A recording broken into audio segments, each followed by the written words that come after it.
Christopher Columbus arrived on the tropical shores of Hispaniola in 1492. By his own account, he was greeted warmly by the Taino Indians, who were eager to share and had no knowledge of the sophisticated European weaponry the explorers brought with them.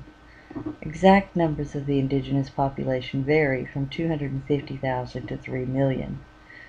The Taino, however, were uncooperative with attempts at enslavement, and although the Spaniards tried to discipline them into complacency through a litany of gruesome and inhuman abuses, from impaling them on stakes to hunting them with dogs, ultimately the Taino chose mass self-destruction to resist enslavement, through suicide, abortion, and other last resort methods.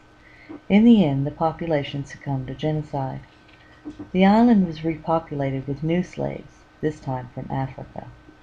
The slaves crossed the Atlantic in chains and were stuffed in the suffocating holds of the slave merchant vessels. Little gold was found on the island, and after some time of producing food for the Spaniards' efforts in the surrounding areas, the Spaniards moved on to the eastern portion of Hispaniola, now known as the Dominican Republic. In 1697 the French gained the western portion of the island in the Treaty of Ryswick, and renamed it San Domingue. The unused land was fertile, and the French continued to import more African slaves to profit from their colony as they invested in sugar cane and coffee plantations. With the forced labor of an estimated 790,000 African slaves, San Domingue became France's richest colony in the Western Hemisphere. Slaves outnumbered the white colonist planters by an estimate of 10 to 1. Fearing an uprising, the white planters resorted to ever-increasing means of cruelty in an attempt to control the slaves. A marooned or escaped slave, known as Mackendal, is storied to have been the first leader to stir up revolutionary thoughts and activities amongst the slaves in San Domingue throughout the 1750s. Plantation raids for supplies by groups of marooned slaves and well-organized rebellions have been traced back to his ideals that one day the slaves would overcome the whites and rule the land themselves.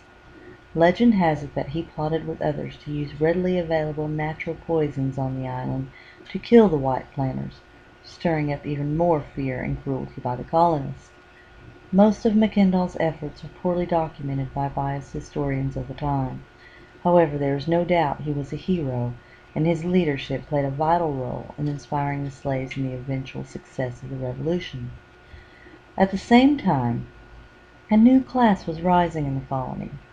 By 1789, there were over 28,000 mixed-race members in San Domingue, generally the offspring of French slave owners and African concubines.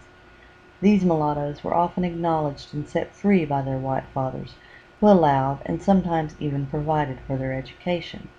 Many became landowners and even slaveholders themselves.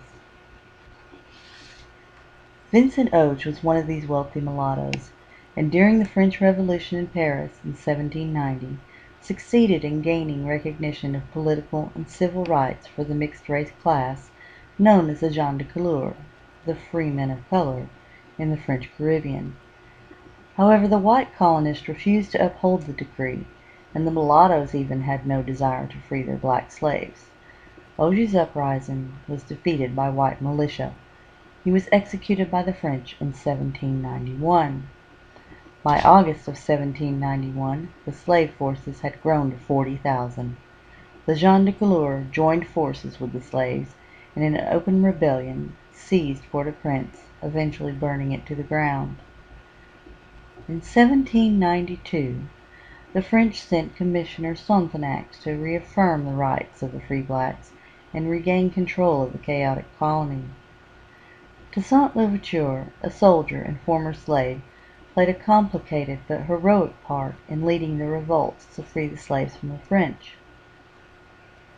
In 1793, Louverture joined forces with Spain to defeat French attempts to recapture the colony and reestablish slavery. Commissioner Sontenac then agreed to abolish slavery in the North in an attempt to gain peace, and in 1794 Louverture rejoins France in agreement that all blacks be given equal rights and emancipation. In 1796, France proclaims Louverture governor of the colony. However, class and race-based struggles continue to simmer. Louverture and his fellow general André Rigaud command a black army whose strength threatens to undermine France's rule, and in 1798 white troops are sent in and the blacks sent back to the plantations. In 1800 Louverture defeats his political rivals within Saint-Domingue and is declared supreme commander-in-chief. He writes a constitution, abolishes slavery, and declares himself governor for life. Napoleon rejects this bid for independence. The colony's wealth is imperative to his success with territory in Louisiana and North America. He dispatches 20,000 troops, the largest expeditionary military force ever, under the command of his brother-in-law, General Leclerc, expecting to have the situation resolved in under 3 months. After several defeats by the French forces, Louverture agrees to retire to the location of his choice and maintain his army rank and powers. Leclerc, however, does not honor his end of the bargain. Louverture is bound, imprisoned, and sent away to die in a French dungeon. Napoleon decrees slavery on the colony re-established.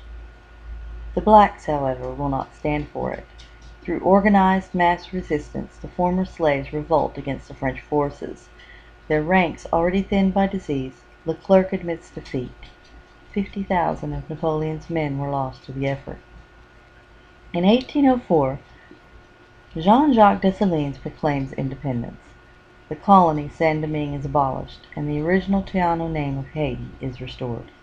The slaves' revolution has succeeded, and the world's first black republic is created.